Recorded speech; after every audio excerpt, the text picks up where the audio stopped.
Chapter 14. The fifth planet was very strange. It was the smallest of all. There was just enough room on it for a street lamp and a lamplighter.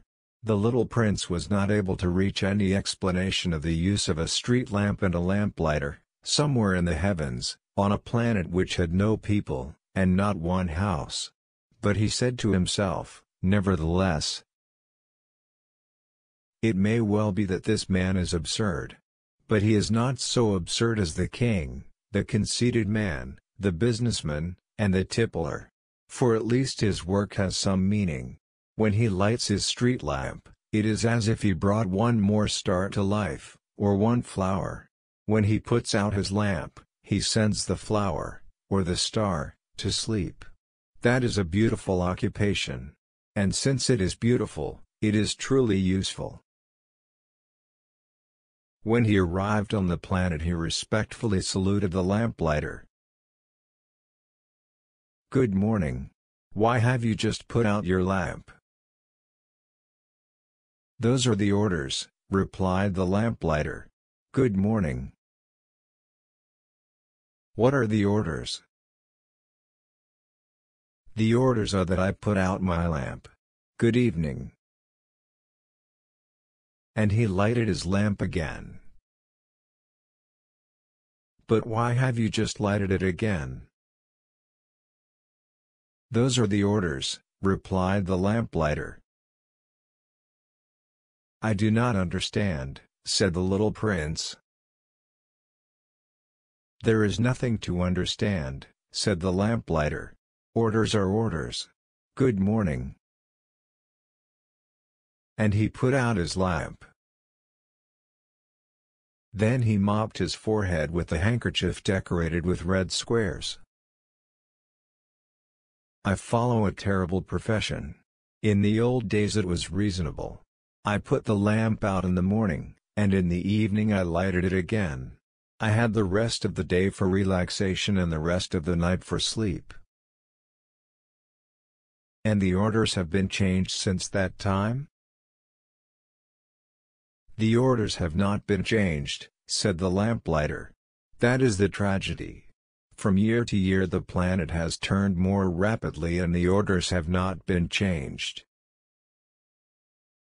"Then what?" asked the little prince.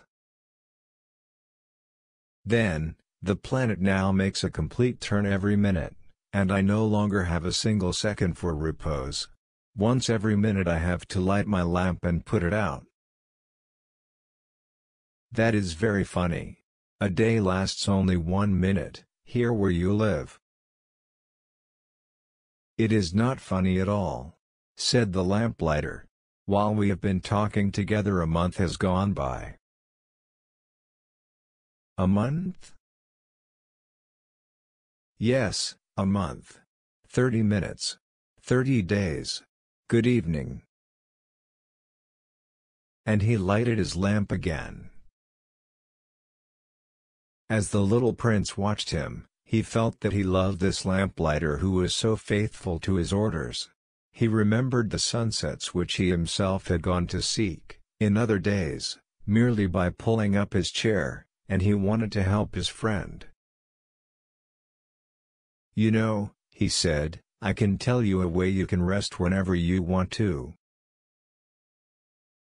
"I always want to rest," said the lamplighter. "For it is possible for a man to be faithful and lazy at the same time." The little prince went on with his explanation. "Your planet is so small that 3 strides will take you all the way around it. To be always in the sunshine, you need only walk along rather slowly. When you want to rest, you will walk, and the day will last as long as you like." "That doesn't do me much good," said the lamplighter. "The one thing I love in life is to sleep." "Then you're unlucky," said the little prince. "I am unlucky," said the lamplighter. "Good morning." And he put out his lamp. "That man," said the little prince to himself, As he continued farther on his journey, that man would be scorned by all the others, by the king, by the conceited man, by the tippler, by the businessman. Nevertheless, he is the only one of them all who does not seem to me ridiculous. Perhaps that is because he is thinking of something else besides himself.